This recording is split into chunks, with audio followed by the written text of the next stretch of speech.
Mystery House.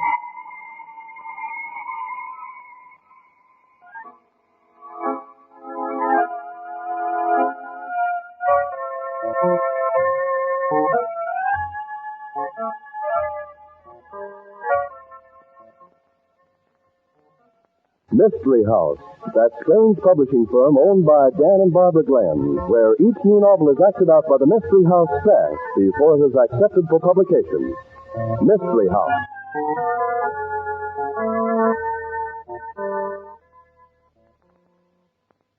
You said the story we're doing tonight, Death House Blues, is very unusual, Barbie. In what way? Well, for one thing, Dan, you never see or hear the hero of the story, and yet he's very definitely the hero. You don't say. Anything else? Yes. The whole story takes place in one room, the governor's office. Well, I'll be darned. It's an unusual story in other ways, too. Well, how does it start? You mean you don't know how it starts, Mr. Glenn? Well, of course not. I haven't read the script. Oh, but surely you know how it starts. It starts the same way all good mystery shows start. How's that?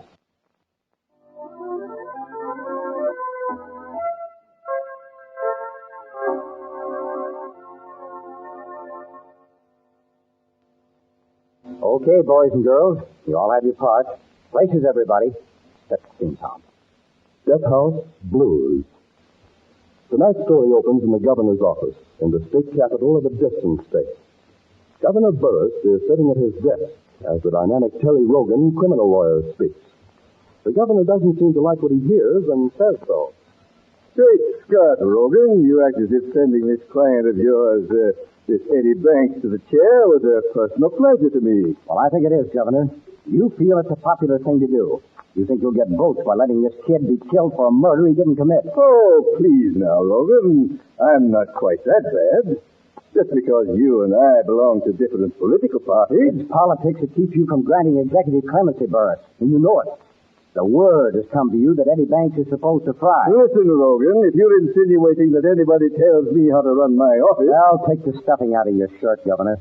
It's too late for me to be polite. The kid's supposed to go to the chair in an hour. I've been fair and patient with you, Rogan.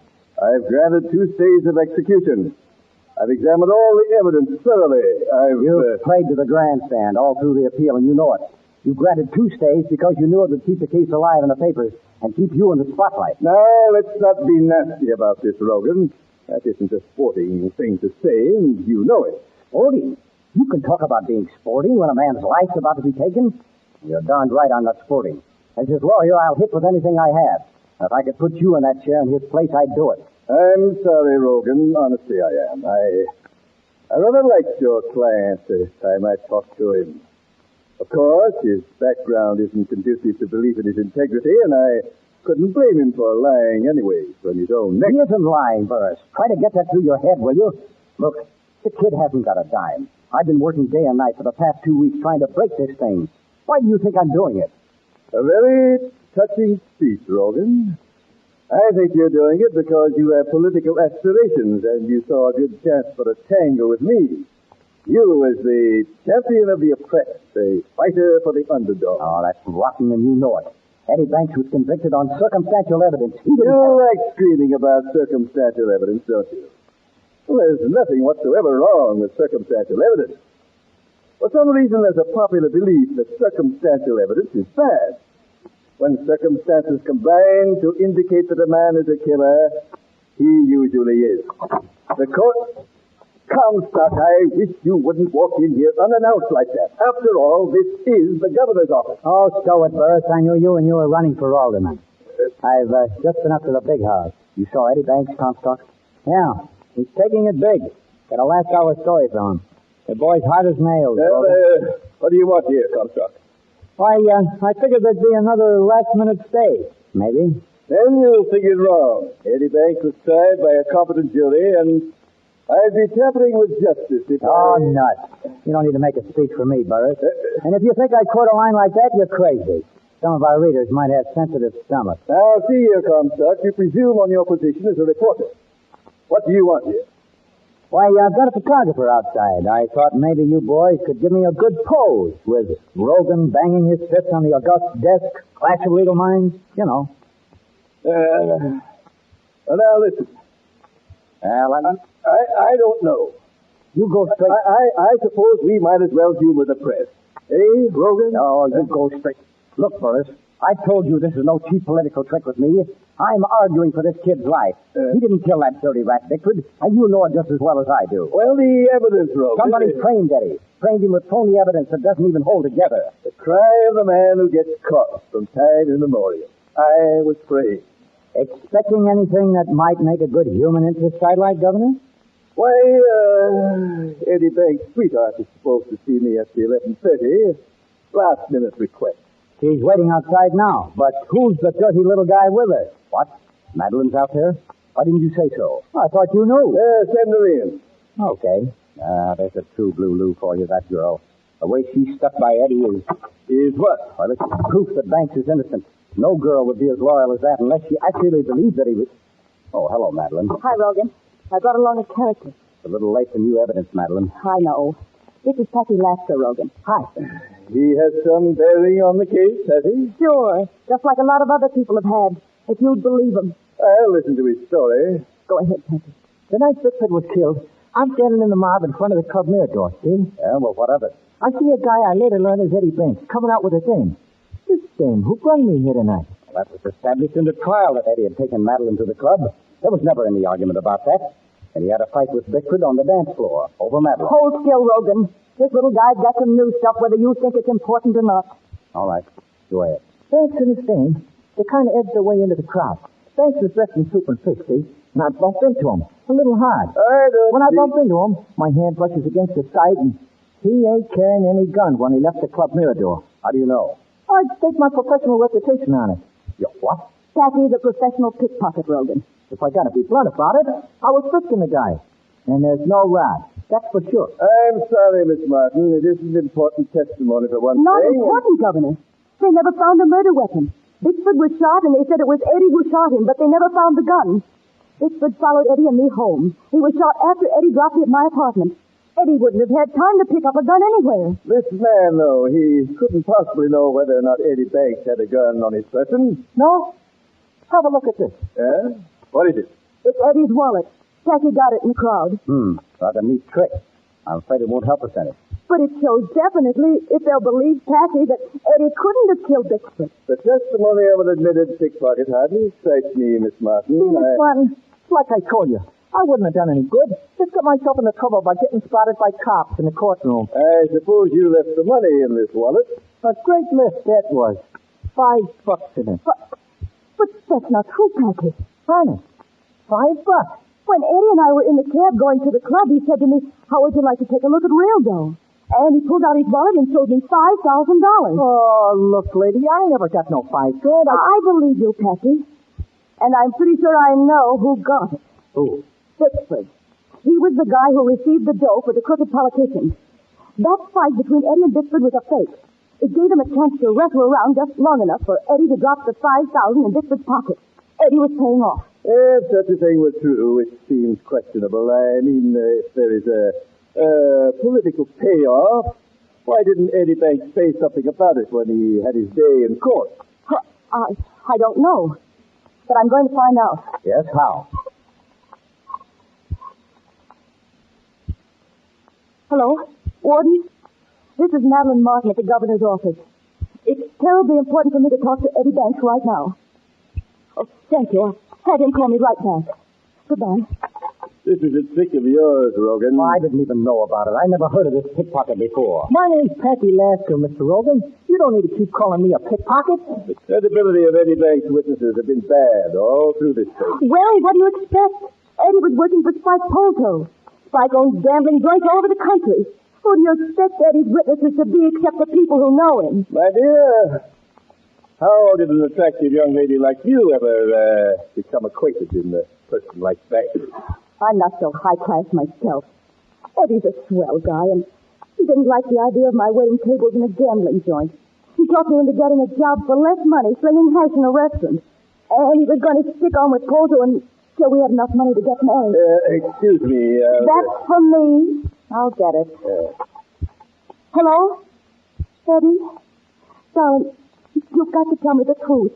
This is terribly important. Did you really have a fight with Victor that night, or were you paying him off some payoff money for Polto? What? $5,000. I knew it. But why? Why didn't you say so? What? Oh. No, I'm afraid I don't understand. Oh. Well, there's no time to discuss it, dear. I'll call you later. Goodbye. Well? Eddie says he gave Bickford $5,000 and the fight was all a phony. The fight was supposed to be over you, wasn't it, Miss Martin? I don't know what it was supposed to be over. The prosecuting attorney said Eddie was jealous of me, but that wasn't so. That scuffle was Eddie's way of slipping Bickford the $5,000 payoff right out in public. The place for that to have come out was at the trial. Why didn't he talk about it there? He says Rogan told him not to mention it. What? You mean to say that Rogan would deliberately perjure a client? You admit that you told him not to mention it, Rogan? I didn't ask him about it in court. Neither did the prosecuting attorney. The prosecuting attorney had no knowledge of what happened. He couldn't ask. But you deliberately withheld evidence. No, don't look so pious. You can't deliberately run evidence into a case that makes your client look bad. Look bad? If I'd have asked Eddie Banks about that payoff in court, he'd have been in the electric chair by now. Are you insinuating that our courts aren't honest? I'm insinuating that Bickford was playing with the party in power. We started talking about payoff money. They'd have framed us with everything in the book.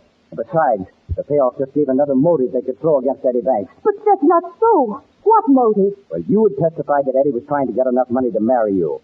He knew that Bickford had $5,000 on him. Knew it because he'd given it to him. But so must a lot of other people, bad people. Poldo gave Eddie the money to get to Bickford. Poldo could have told some of his hoodlums about it. Look, Madeline, I appreciate that you're desperate. So am I. The story about the payoff money doesn't help a bit. Now, really, it doesn't. I think the governor will agree with me that it's better left out of the picture. How about that, Governor? If you're insinuating that any bribe money gets to me, I resent it, Rogan. And the Bar Association's going to hear about your counseling a defendant to perjure himself. I did no such thing. I merely advised him not to talk about things that would get him into trouble. Watch yourself. What are you... Pardon me, mister. Sorry I bumped you. Here you are, lady. Is this what you wanted? What? You stole my wallet right out of my pocket. Yeah. Well, give it to me. You have no right... Maybe I'm beginning to see a few things, Rogan. This is kind of interesting. What is it? Polto's private phone number. By any chance, are you working for Polto too, Rogan? You and Eddie both? That'd make everything that's happened kind of interesting, wouldn't it? Comstock, you back again? I do wish you'd knock the... I don't have to knock when I have news like this, fella. It'll knock you right off of your seat. And I guess you might as well call the big house and tell them to get Eddie Banks off the electric chair. You know they're due to turn it on in 25 minutes. What is this big news you're talking about, Comstock? They just found Spike Polto with a knife through his heart. What? Yeah. And a note on his chest that said, "This is for Eddie Banks, a right guy who got a wrong rap."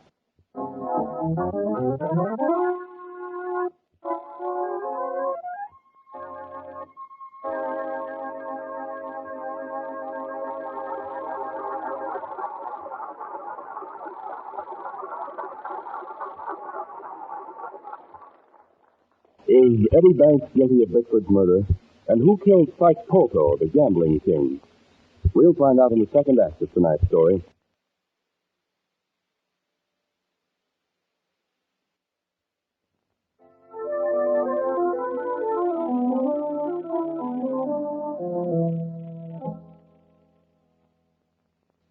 And now, Act 2 of Death House Blues. The scene is still the governor's office, and the clock says 20 minutes till midnight. Fred Comstock, the reporter, is questioning Rogan, the lawyer for Eddie Banks. So, it was because you were looking out for Eddie Banks that you didn't bring the payoff money into the trial, eh? And Madeline finds you were working for Spike Polto. That's very funny. I don't like the way you say that, Comstock. Sure, Polto hired me to defend Eddie Banks. Eddie was one of his boys. You've been spouting about how Eddie didn't have a dime, and that this was a labor of love as far as you were concerned. Why, you practically had me in tears. Look, what difference does it make whether I get paid or not? The important thing is to get the kid off. Now, he didn't kill Bickford. The looks of things now, one of Polto's boys did it, and Polto picked Eddie for the fall guy. I like your methods of operation less and less, Logan. I was listening to you with some little favor. But now, you're just a gangster lawyer. A lawyer who covers up evidence not to defend his client, but to defend the man who's paying the bill. What you think of me doesn't make much difference, Burris. As long as the kid gets to live. And you better start making up your mind fast, because there's only about 15 minutes left. You can't let them kill Eddie. Logan's been working for Poto, not for Eddie. He's been letting Eddie take the rap. That phrase, take the rap, Miss Martin. Wasn't there something like that in the note that Comstock says the police found on Poto's body? What do you mean? You came up here only a short time ago. You had a criminal with you. Me? I never hurt anybody in my life. I'm wondering if you might not have visited Poto before you came here. Are you trying to say that I killed Poto? Somebody killed him. As soon as this execution is over, I'm going to ask the police to check your movements this evening prior to your coming here. Governor, why should I kill Poto? You fancied this gangster Poto was responsible for your sweetheart being in the deck house. You thought perhaps that his murder, together with the note, would throw suspicion on somebody else, would make it look like somebody knew that Eddie Banks was innocent. That wrong rap phrase. It's not too difficult to picture, to grasp. Oh, for heaven's sake, Governor, it's just 12 minutes till they'll strap Eddie into the electric chair. There's plenty of time to talk about Poto's murder later. I'm talking about it right now because I think it applies to the case under discussion. My guess is that Poto's murder was a daring effort on somebody's part to confuse and distract me. Do you think I killed somebody just to get you mixed up? I don't want you mixed up. I want you to have one thing clear, that Eddie didn't murder Bixby. But the note on Poto's chest... Forget about Poto, can't you? Forget the note. In 11 minutes, the man I love is going to the electric chair. He's a nice kid. Even if he was working for Chris, he enjoyed life. We loved each other. I'm sorry for you, my dear, but I can't let my personal feelings allow me to turn loose a man who should pay for his crime. I've always felt it was a place for sentiment in law enforcement, but it isn't right or just to let any man get away with murder. Eddie didn't murder anyone, you fool. Can't you see what happened? Maybe you better go outside, Madeline. You're getting hysterical. I'm going to have to work fast to get Eddie off now. You get him off? You never wanted to get him off. You never tried to get him off. Take her outside, Comstock, will you? She's cracking that. I guess you better, Comstock, at that. Pardon me, Gents. I come here with the little lady, and she ain't leaving till she's found good and ready. But you have the audacity to pull a gun in my office? Kind of funny, ain't it? Me, who always shied away from force. Who got into the dip racket because it didn't have no violence. Me, holding a gun on the governor of the state. Why, I'll have you thrown into jail for this. Okay, suit yourself. I've been in jail before, but the little lady's going to stay here as long as she likes. Thanks, Peggy. Now I want you to listen to me, Governor. Logan sold Eddie Banks' house. He put on a great show trying to help him, and all the time he was trying to hurt him. Logan wants Eddie to go to the chair. Poto paid him to want that. The one really important point of evidence that could have helped Eddie, Logan held out. He's given Eddie wrong advice right from the start. I'm leaving, Burris. It's 5 minutes at 12, and this thing looks like a hot story to me. Boy, I can just see it. Gun-crazy pickpocket holds governor at bay while killer fries. Stop it! Don't talk like that! You ain't leaving, Bud. Not yet. If I had an opportunity to kill Poto, so did Logan. Before I came up to your office tonight. Oh, you're out of your head. And you're wasting time that I could be spending in pleading Eddie's case. There's only 3 minutes to go. Governor, you've just got to see it. Logan's been tied up to Poto. He deliberately put Eddie where he is. Why, looking for Poto, Logan could have even been the one who killed Bickford. Oh, Governor, there's only 2.5 minutes. For the love of heaven, grab that phone, grab and call the warden right now. I'll dial the number. You've got to do it. You've got to. If you'll just hold off a few minutes, I'll prove to you that it's Logan who should be there and not Eddie. Put that phone down, Miss Martin. I'll make my own telephone calls without any help from you. And this show of hysteria isn't helping the case at all. I have to consider facts, not the emotional outburst. You have to consider yourself, too, don't you? You're going to have to live with yourself after Eddie Banks is dead. After I prove that Logan framed him into the electric chair for a rotten, crooked gangster. And you're going to be guiltier of murder than Eddie ever was. How's it going to feel when you discover you've killed an innocent man? I'm sorry, my dear. I'd like to help you, honestly. 1 minute, only 1 minute, Eddie will be fat. Do not. Oh, do something. Don't sit there like a fool. It's a human being, and it's a human life you're playing with. And that changing your mind, Governor? I've delayed this thing twice, Rogan. It slipped back. Oh, what difference does it make how it looks? Listen, Logan, you were at the club here the night of the murder. You saw the fight when Eddie took the money in the Vickford's pocket. You'd have been the one person there who realized what was happening. Wait. You say he was at the club near the door? Why hasn't anything been said about that before? There was. I mentioned it to Rogan right at the start, and he said neither Eddie or I should ever say anything about it, or folks on the jury would think Eddie had a lawyer planted in the club to establish an alibi for herself. Oh, you grab that boy, grab it, only 10 seconds. Try, you might make it. I'm afraid it's too late, Miss Martin. No. I couldn't possibly get through in time. They're already out now, Fred, and don't let this pickpocket get out of the building. I'm going to attend to him. Okay, Governor. You know, I ain't so sure. I didn't ask you to be sure of anything, Comstock. Get them out of here. I want to talk to Rogan. You killed a man. You're a murderer. Well, in the name of the state, I'm going to have to put you under arrest, Rogan. Yeah? On that perjury business? No. You killed Bickford. You don't say. You killed him for $5,000, I suppose, and Poto finally stumbled at what had happened. When he saw how you handled Eddie's bank defense. So you had to kill him, too.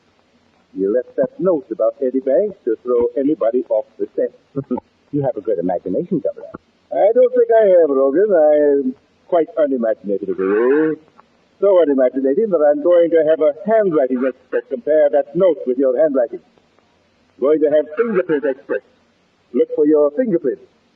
Going to trace the knife they found in Poto's heart. And I imagine I'll find some very interesting things. Yes, I imagine you will, Governor.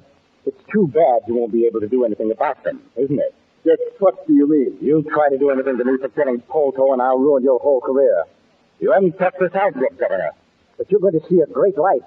You don't dare touch me on Polto's murder, because the minute you do, I confess Bickford's murder. So, you really did kill Bickford? Sure, I killed him, and that's why you can't touch me for killing Polto. Just how do you figure that's what? The minute I confess I killed Bickford, you're so washed up in politics you're a bum. Yes? Sure. The girl gave you all the dope straight, and you let an innocent man go to the elected chair. How does that make you look to the public, Governor? You not only look like a sap, but a vicious sap, a dangerous one. You can't touch me without smashing your whole career. You've been very smart about this, Rogan. Or maybe sharp is the word. You played every angle, didn't you? I always play every angle, Governor. There's only one little thing you overlooked. What? This. I don't get it. You wouldn't have the nerve. I'm putting you under arrest for the murders of Bickford and Poto. Just a minute.